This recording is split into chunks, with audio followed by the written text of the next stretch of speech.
प्रवेशमवाचमिमां प्रसुप्ता सञ्जीवयत किल शक्तिधरा स्वधाम्ना अन्यांशः सचरणश्रवणत्वगादीन् प्राणो भगवते पुरुषाय तुभ्यं कथाञ्चना स्मृते यस्मिन् दुष्करं सुकरं भवेत् विस्मृते विपरीतं स्यात् श्रीचैतन्यं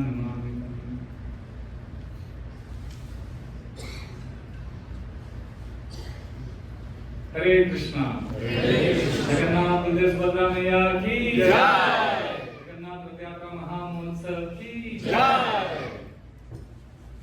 Today is a very auspicious festival. We have celebrated the chariot festival of Jagannath, Baldev, Subhadra. Jagannath is Krishna, Baladev is Krishna's older brother Balaram, and Subhadra is their sister. And Krishna is the supreme personality of Godhead. And every year they go on a chariot. And this is a traditional festival happening for thousands of years in India. And all devotees of Krishna, they participate in large numbers. And originally this happens in Jagannath Puri, in the coastal town of Puri, eastern India. And when this festival happens, on that one day when the chariot is pulled for their lordships, how many people attend this festival? Anybody knows? 30? 30 million. Wow. 30 million. That's a huge number. 30 million people participate in this festival. One day, pulling the chariot of the Lord. In fact, when India was ruled by British, the British government wanted to stop this festival. They were shocked that so many Indians can come together to celebrate the festival of the Lord. So they thought it's not safe for their dominance of the subcontinent. So they tried to stop this festival. But can you stop 30 million people from coming? No. So Jagannath literally means the Lord of the universe. And they tried to stop this festival. They couldn't stop. And then they said, they coined a new word in English language. Because Jagannath is unstoppable. So they said, this Jagannath is unstoppable. So that created the word Jagannath. The English word Jagannath means that which is unstoppable. That word is originated from Lord Jagannath. Jai Jagannath. Because this is one festival where we stop analyzing with the head, we start waking up the heart. See, spiritual life means three things. Spiritual life is a triangle. If you have these three things in place, you are spiritual. Head, heart, and hands. Hands means service, contribution, giving, adding value. This is hands. Head means clarity, understanding, knowledge, hearing wisdom, scriptures, asking questions. That is sharpening the head. And third is the heart, the most important. And Jagannath festival is when we open our hearts. We are allowing Krishna to enter our hearts. And how does Krishna enter? What is Jagannath's pose? Did you see Lord Jagannath? How does he sit? His hands are like this. Why are his hands like this? He wants to embrace you. Jagannath is waiting to embrace us. So Krishna is in this welcome. Come on, my dear child, you lost. You've gone away, far away from me. Come back now. And because we are stubborn, we don't come to Jagannath. So once a year, he comes out of his temple. And he gives darshan, he gives audience to all the people. Come to me. He wants to embrace you. That is Jagannath. So on this particular day, I switch off my intellectual analysis and I just open my heart. Because Jagannath Puri, the place where Lord Jagannath originally resides, is a mystical, magical place. How many of you here have been to Jagannath Puri? Please raise your hands. Oh, not many of you. Okay. I request you, make it a plan, go there, and see this temple for yourself. It's thousands and thousands of years old.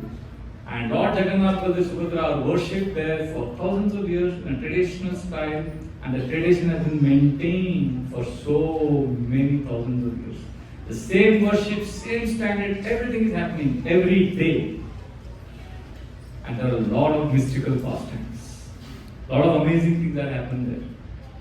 In the year 1810, Pattajoshi Mahapatra, these are documented historical incidents which are there in Ganesh Mishra's book, and it's all available, I guess, online. Nowadays everything is known by Google Baba and Chat GPT.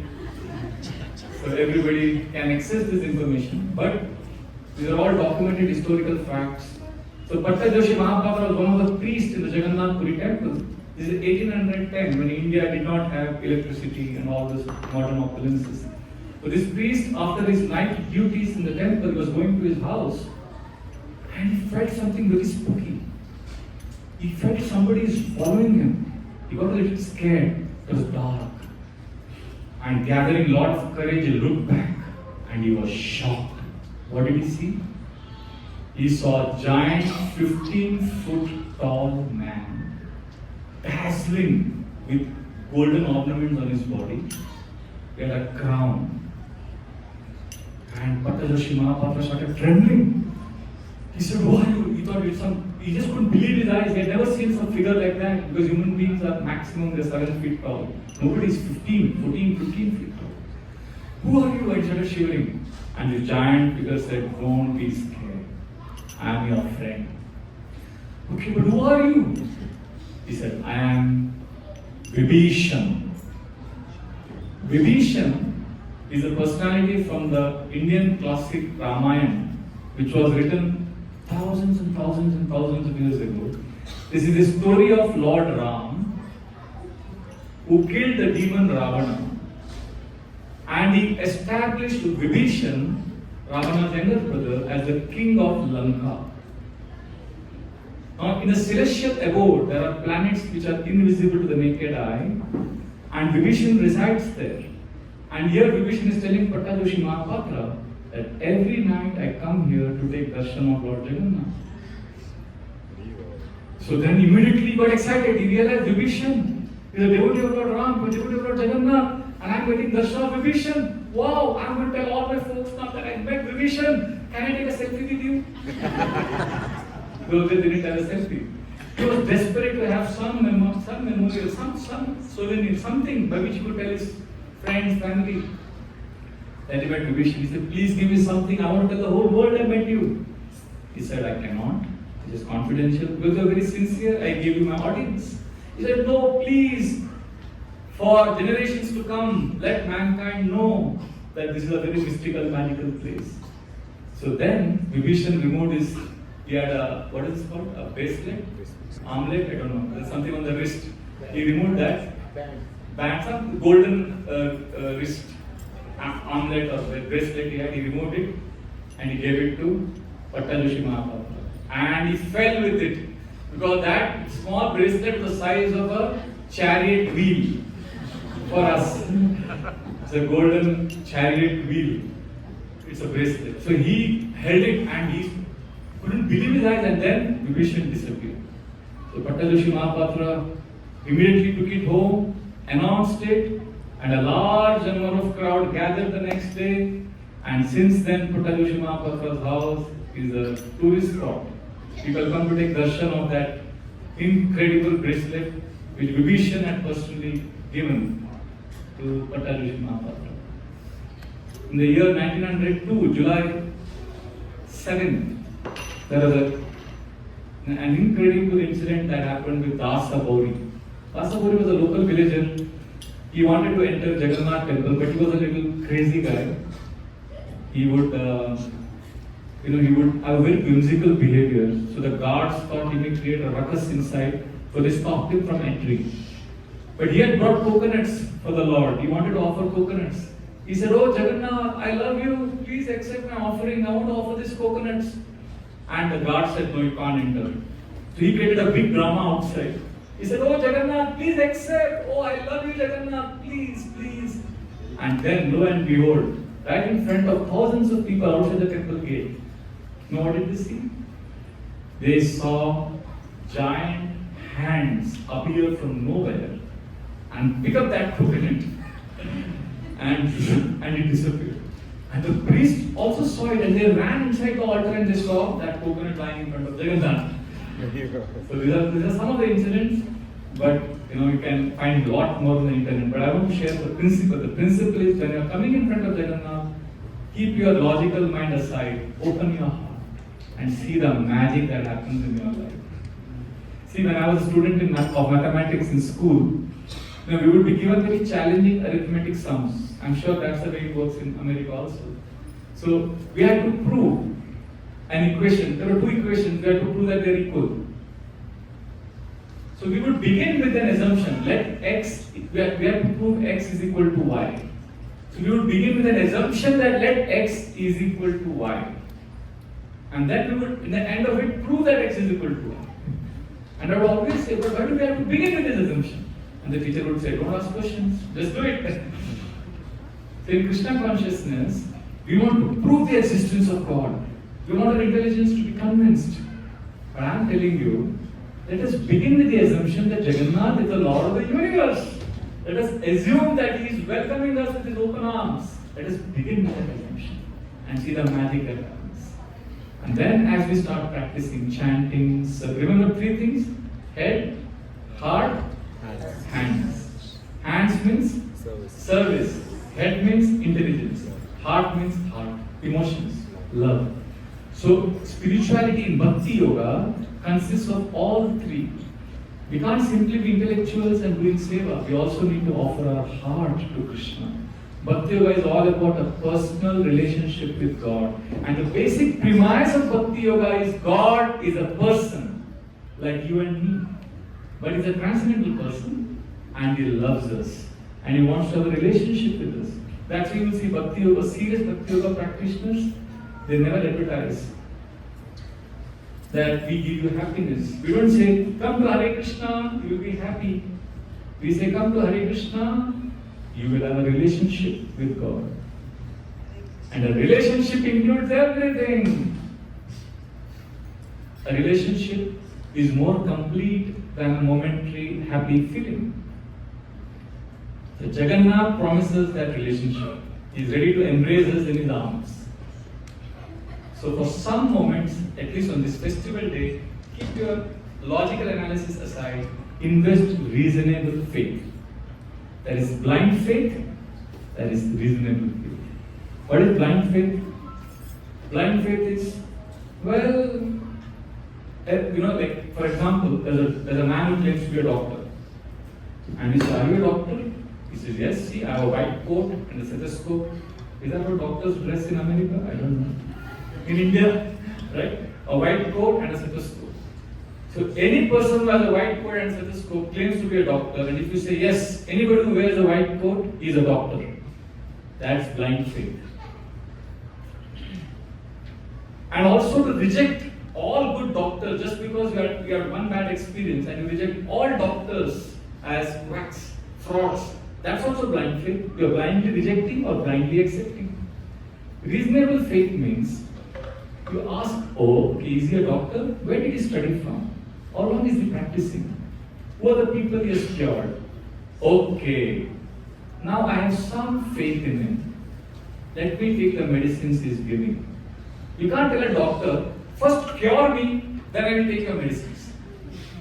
No, you have to invest faith somewhere. But it doesn't have to be blind faith. Similarly, in Bhakti Yoga, you come to ISKCON, we tell you, please invest reasonable faith in Jagannath. Please see how for thousands of years people are mad for Jagannath. How He charms our hearts. How He churns our heart with emotions. Please come, offer your heart. Oh, you can ask yourself, for so many years, so many devotees, let me also try for 6 months. Let me come to Jagannath and then see the magic that happens in your life. So therefore, we invite all of you to take part in this festival. Please know, traditions have a lot of power. The whole message, the whole idea is, if something is being something is going on for thousands of years. The whole energy is to pull you into a space of eternity. Everything is changing, but something is not changing. Please get this. This is a very important point I'm going to share now. Everything around us is changing. Something doesn't change.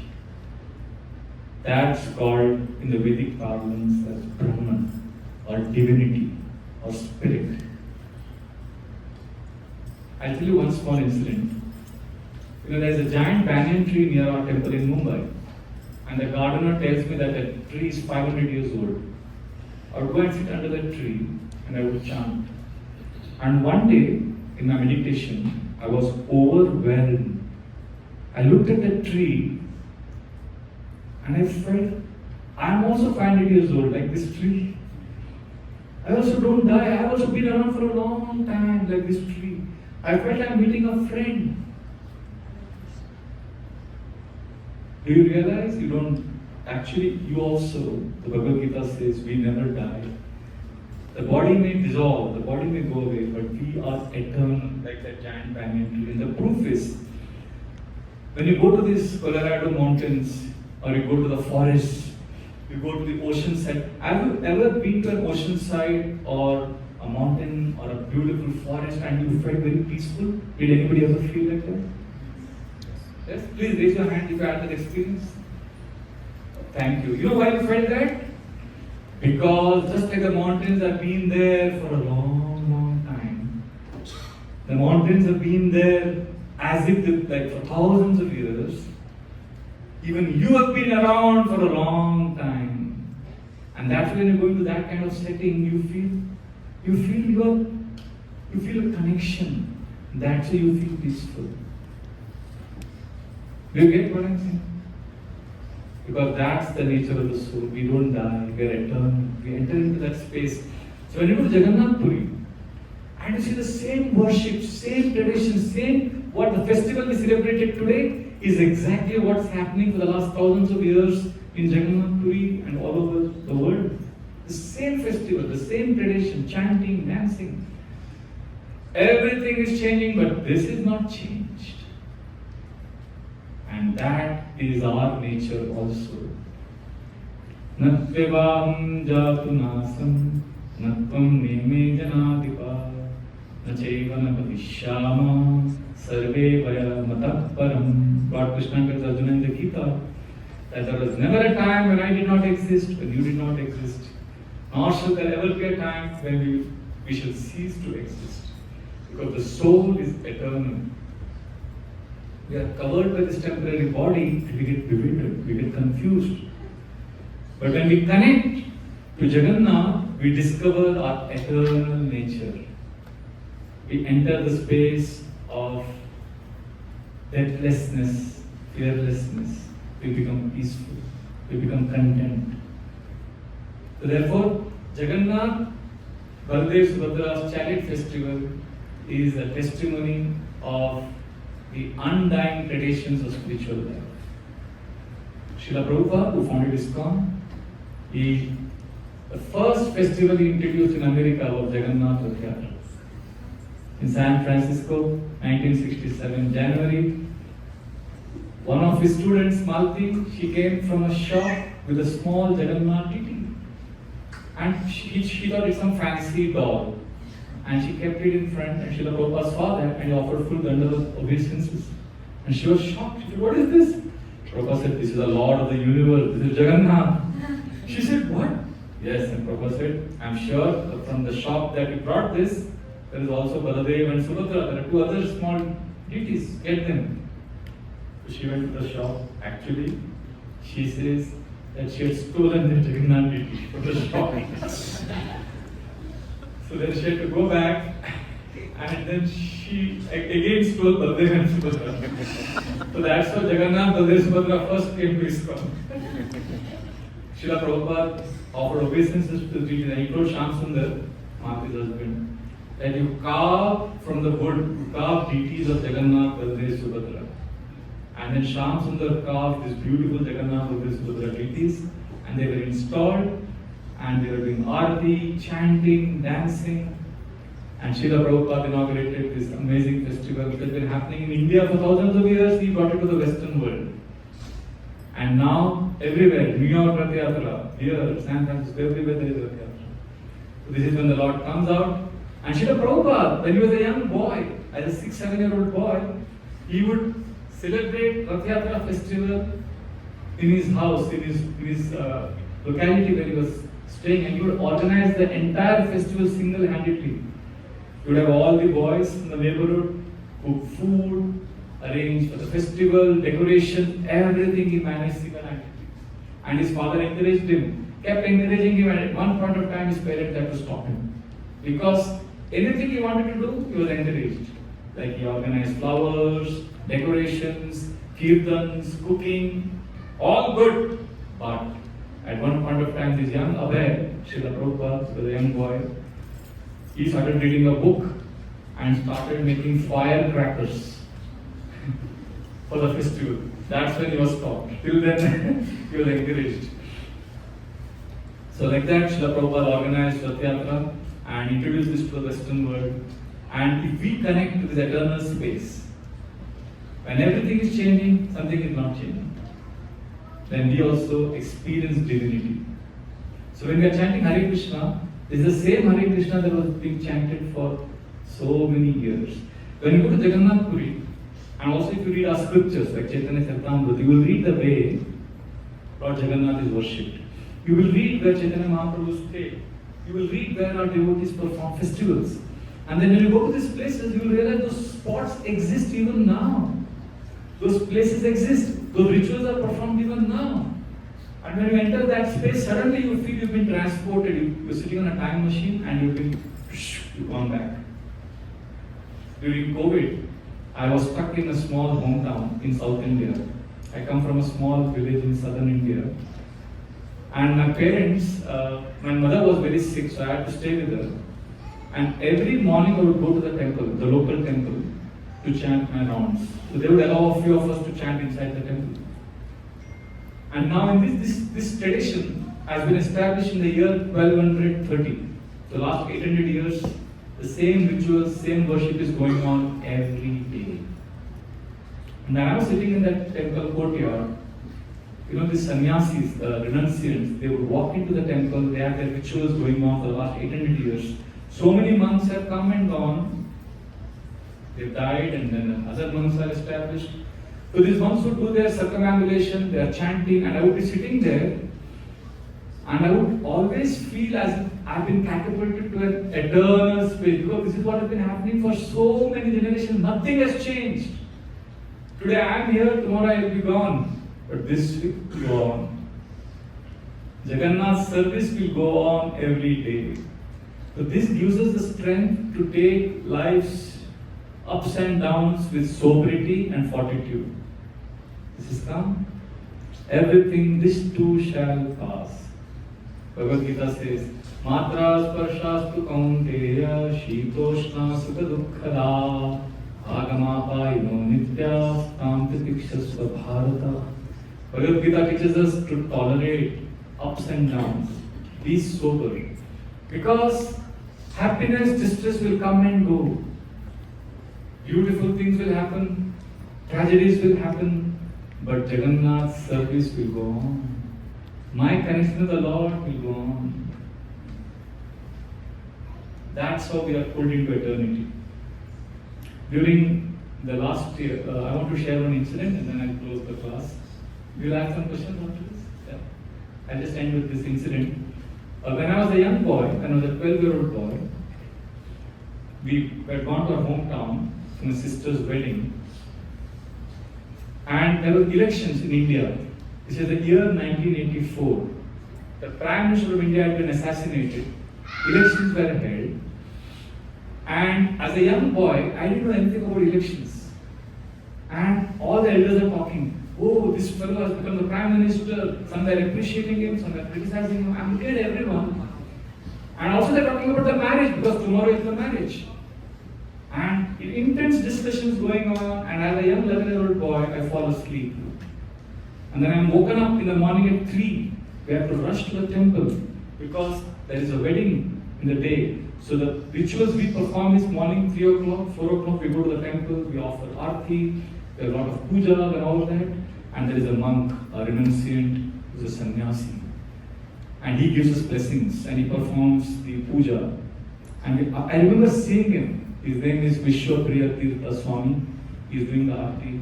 I'm looking at him. He's giving us some blessings. He's talking to us. And then I go back home. The wedding happens. My sister is getting married. The program is over. Time passes. I forget everything. 40 years pass. I've forgotten the whole incident. 2024. There is elections. And last year, and I was in Mumbai, I get a phone call, some family emergency, I have to rush to my hometown. And I rush, and as I'm rushing, that is the day the election results are announced. Everybody's talking about elections, who's winning the elections, who will be the Prime Minister. And I come to my hometown, the entire journey, everybody in the plane, in the airport, in the taxi, everybody's talking about elections. And I come to the hometown in the late night, and I take rest because next morning is the emergency meeting. But I get up at 3 in the morning and I say, okay, whole day I'm going to be busy. Let me go to the temple first and take darshan of the Lord. So I rush to the temple, I take darshan, and what do I see?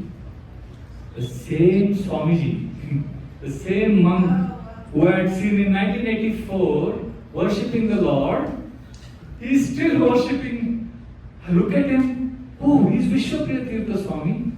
When I was an 11-year-old boy, there was all this election drama happening and he was quietly worshipping the Lord. And 40 years later, so many things have changed. Everything has changed. But his worship of Krishna has not changed. And when I stood there, time froze. I don't know what happened to me. Tears started coming from my eyes. My body started trembling. I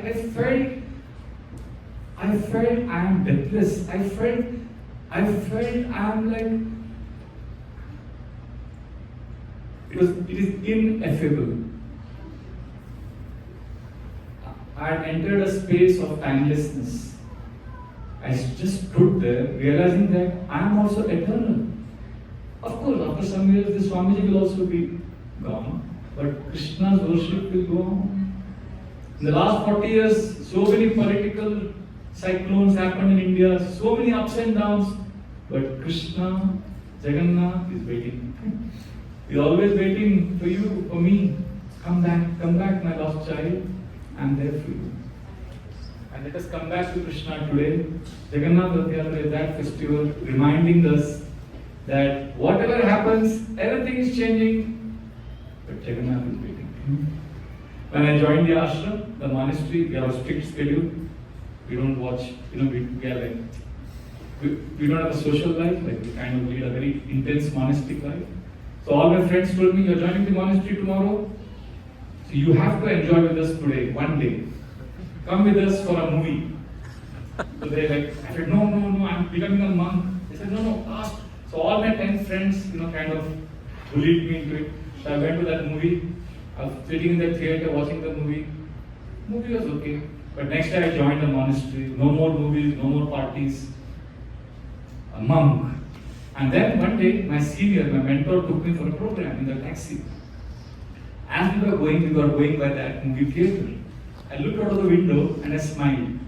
And my mentor saw me. He said, what are you smiling at? I said, so, see that movie? That was the last movie I saw before I joined.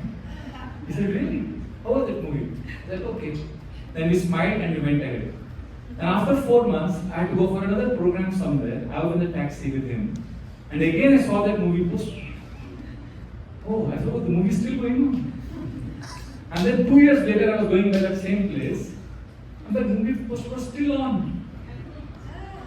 This is 1998. Then 2000. Then 2 years later, I am going that journey. Lot of things have changed nearby, but that movie is going on. And you won't believe it, 2025, still that movie poster is on.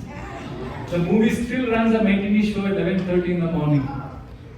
And I actually everything around has changed. So many buildings have come up, so many people have died, so many things have happened. But the movie is going on. Similarly, everything in our life will change, everything around us will change, but something will not change. What? The soul, the Atma, God, our relationship with God, that will not change. That is always going to be there. We just have to reawaken it. That's it. You know, there is one, I'll end with this one last incident. There is one very fancy restaurant in Mumbai called Pancham Puriwala. So as a young boy, I would go there, and my friends would be baffled. Why do you always want to go there?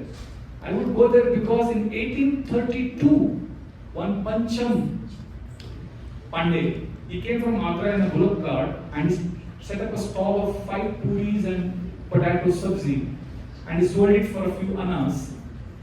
And during those days in British India, the entertainment was very, very bizarre. There would be a lake. This is Mumbai Chhatrapati Shivaji Terminus station, and the entertainment was every Sunday. The criminals would be executed in a public place. They would be fired. So that was the entertainment. People would come there to watch that execution. And after that execution, they were hungry. So they would go to Pancham Puriwala and they would eat their puri. So that man died after a few years. His son continued the tradition. The same recipe is served. Puri, one wet sabji, one dry sabji, the same recipe, 5 puris. Then now his 8th generation is running that restaurant. Everything around has changed, but that puri and the recipe, the sabji is same. Are you getting what I'm saying? I'm giving all these examples to explain. When everything changes, something doesn't change. Please connect to yourself, please connect to Jagannath and explore that relationship today.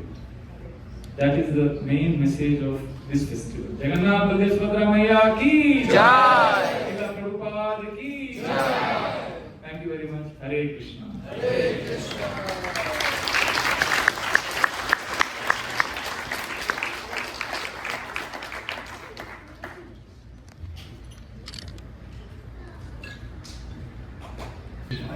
You say we should go to Jagannath and visit the temple, but can we, foreigners, visit the temple?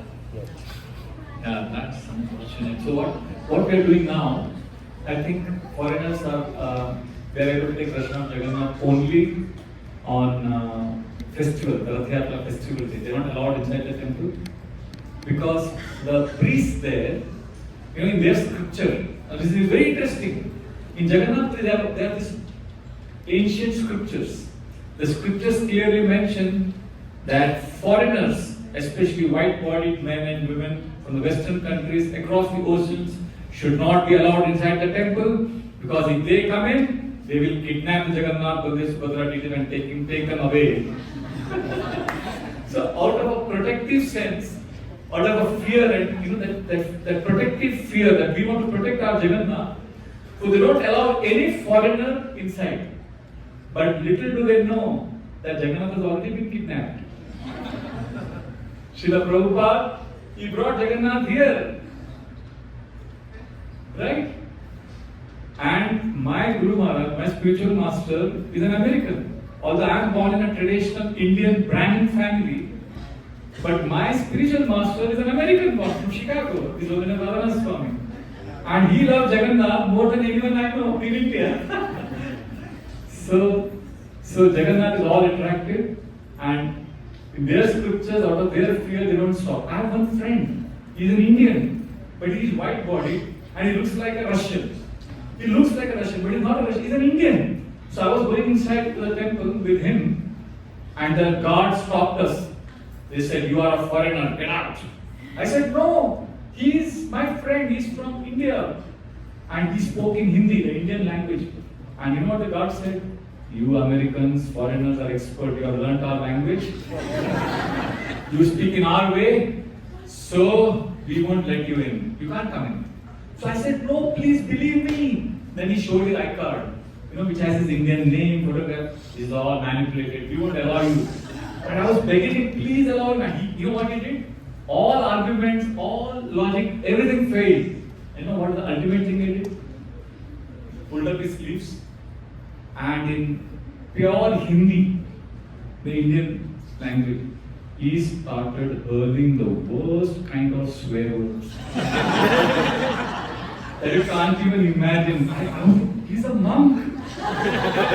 What is he doing? And all the abuse, if you can think of the worst swear words in English, convert it into Hindi. And I'm like, what are you doing? He said, stop, I know what I'm doing. And he started hurling all the abuses. And all these guards are looking at him. And then they looked at each other.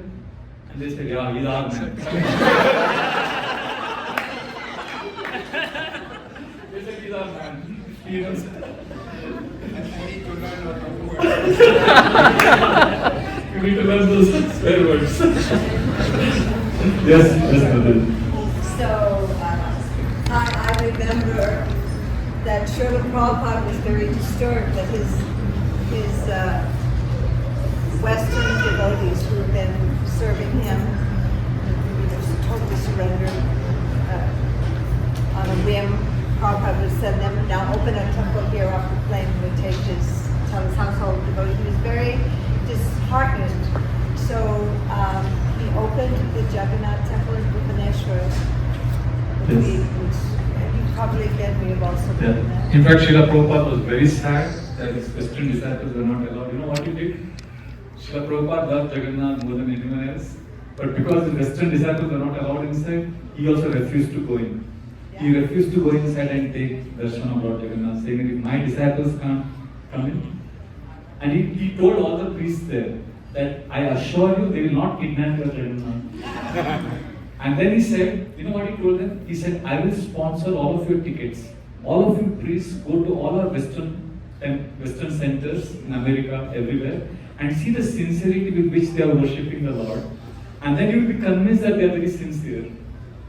And then, but they just couldn't accept. So Srila Prabhupada, yes. We have an even greater example. Haridas Thakur, he was not allowed in the Yeah, he was Jagannath. not allowed. So there's some traditions. So what Srila Prabhupada also honored was their traditions. Okay, if they don't want to allow us, it's okay. But Srila Prabhupada established a beautiful temple. And one very good news. The Chief Minister of Bengal, which is a neighboring state, and she has built an equally gigantic temple, exact replica of Jagannath Puri near Kolkata, and huge Jagannath Baldev Subhadra deities. And this is sponsored by the government.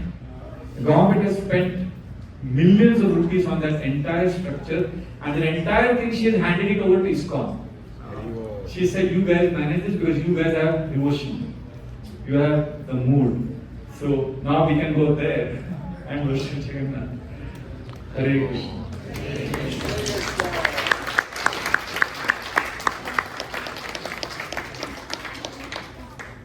So thank you very much for your kind attention. We'll stop here.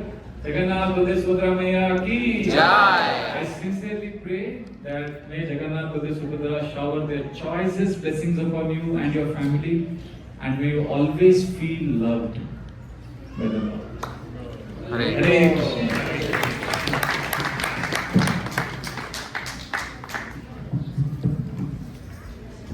Let's give a warm gratitude, applause again for what you're doing.